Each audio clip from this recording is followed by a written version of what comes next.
Assalamualaikum warahmatullahi wabarakatuh.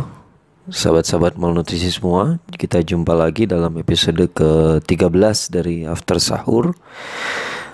Episode khusus dari malnutrisi selama di bulan Ramadan. Ya, kita membahas khusus tentang hal-hal seputar Ramadan. Mudah-mudahan diskusi kita bisa menambah kualitas dari ibadah kita selama bulan Ramadan ya. Kali ini mungkin saya ingin berangkat dari sebuah hadis Rasulullah SAW, di mana beliau bersabda bahwa ya orang-orang yang saum itu punya dua kebahagiaan. Ya, yang pertama dia bahagia saat berbuka, yang kedua dia bahagia saat berjumpa dengan Allah di akhirat nanti ya, ketika melihat buah dari ibadah saumnya ya.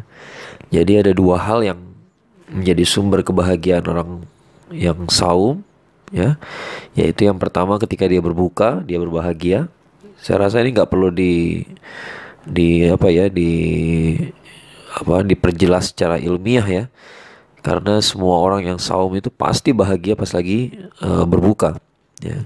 Kemudian yang kedua juga cukup jelas ya, kenapa kita bahagia, karena di akhirat nanti kita akan melihat buah dari saum kita kalau kita benar-benar melakukannya dengan benar gitu ya, dengan baik. Ya, ini menunjukkan bahwa ibadah saum itu betul-betul dicintai Allah Subhanahu wa taala, maka nanti di akhirat nanti kita akan mendapatkan ganjaran yang baik pula dari ibadah saum kita ya. Jadi di dunia maupun di akhirat orang yang saum itu pasti bahagia ya. Nah, tapi ada satu hal yang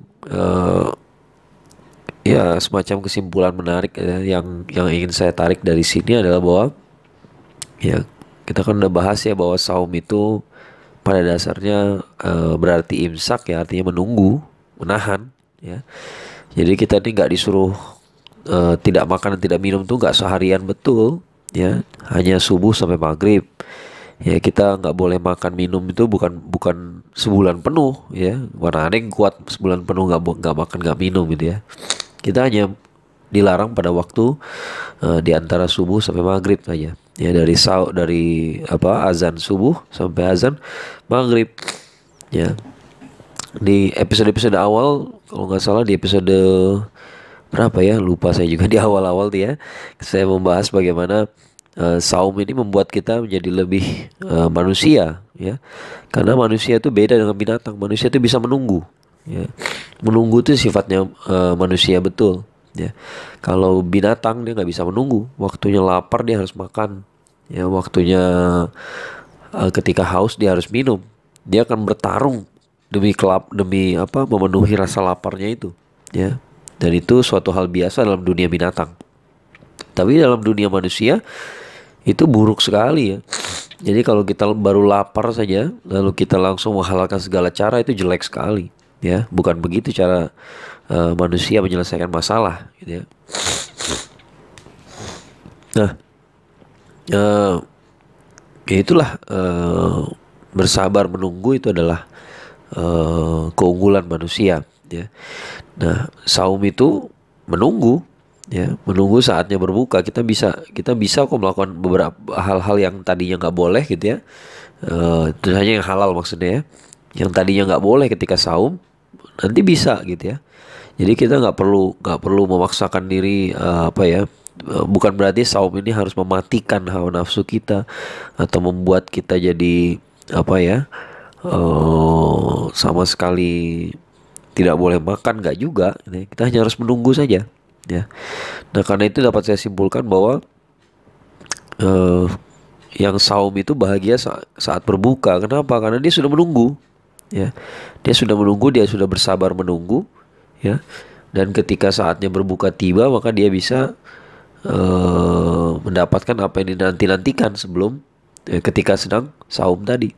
Demikian juga ketika dia di akhirat nanti ya. Ya, kalau berbuka itu kan menunggu dari subuh, menunggu datangnya azan maghrib ya. Kemudian dia berbuka, dia bahagia karena dia sudah menunggu seharian. Dia sudah menunggu dari subuhnya gitu ya.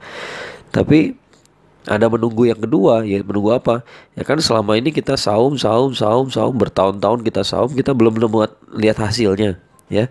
Nanti lihat hasilnya kapan? Di akhirat. Jadi nunggu dulu sampai di akhirat baru kita dikasih lihat kebahagiaan yang paling sempurnanya, ya. Kebahagiaan ketika kita melihat hasil dari amal-amal Ramadan kita, amal-amal saum kita. Nah, eh itulah buah dari menunggu, ya. Itulah buah dari menunggu, atau boleh dong saya menyebutnya buah dari kerinduan, ya. Sesuatu yang dirindukan, ya, itu akan terasa lebih manis lagi ketika kita sudah menunggu sekian lama. Ya, ketika menunggu sekian lama, ya, lalu kita mendapatkannya, maka itu terasa manis sekali, ya. Eh, ini banyak pengalaman pribadi. Saya rasa teman-teman juga pasti punya pengalaman pribadi, ya, ketika sesuatu itu tidak mudah kita peroleh, maka ketika mendapatkannya kita nggak taken for granted gitu, ya. Kita nggak akan menganggap ini sebagai perkara remeh. Kenapa? Karena kita susah payah mendapatkannya, nunggunya lama gitu, ya. Eh, Misalnya saya sering melihat, ya, bagaimana ada pasangan-pasangan yang baru menikah gitu, ya. Ternyata bulan ini menikah, qadarullah, 1 bulan 2 bulan kemudian udah hamil, ya, udah hamil. Nah itu akan sangat berbeda, gitu ya, dengan orang yang sudah bertahun-tahun belum hamil juga, ya. Ternyata akhirnya Allah berikan keturunan. Nah itu sangat berbeda, dan itu saya alami sendiri, gitu ya. Saya alami sendiri. Kebetulan saya dan istri menikah tahun 2006. Kemudian istri baru hamil 2011. Nah, anak baru lahir 2012. Ya, kita nunggu 5 tahun baru akhirnya mendapatkan keturunan, ya. Dan itu itu pengalaman yang berat, ya. Pengalaman yang berat, tapi bukan yang paling berat, ya. Maksud saya bukan paling berat, tuh artinya bukan saya yang mengalami ujian paling berat, karena eh, setelah saya melihat pengalaman orang lain, ada orang lain yang saya menunggu 18 tahun untuk mendapatkan keturunan. Ya, ada gitu, ya. Ya, kita tidak perlu membanding-bandingkan ujian seseorang. Justru pelajaran di sini adalah setiap orang ini jalan hidupnya beda-beda, ya. Ada yang harus menunggu lama untuk mendapatkan keturunan, ada yang harus menunggu lama mendapatkan jodoh, ada yang harus menunggu lama sampai menemukan passionnya dalam pekerjaan, ya, macam-macam lah, ya. Tapi yang jelas sekali lagi, kerinduan itu, menunggu lama itu membuat ketika akhirnya yang dirindukan itu tiba, dia menjadi begitu manis, ya, ya. Yang mungkin nggak akan sedemikian manisnya kalau dia mendapatkannya dengan mudah, ya. Nah mungkin itulah hikmah Ramadan kita. Dan yang menariknya adalah selain kerinduan kita terhadap berbuka, kerinduan kita terhadap hasil dari ibadah Ramadan kita, sekarang ini kita diberikan kerinduan yang lain lagi, kan? Kerinduan apa? Kerinduan pada masjid, kerinduan pada sholat berjamaah, kerinduan pada tarawih. Kalau dulu biasanya kan orang selalu katakan, ya, kalau tarawih itu semangatnya di awal doang gitu, ya. Semangatnya di awal doang, di akhir-akhir udah mulai sepi, tinggal berapa hari terakhir ya tinggal 3 saf aja udah maksimal kayaknya gitu, ya. Ada di tempat-tempat lain tertentu kayak begitulah, ya.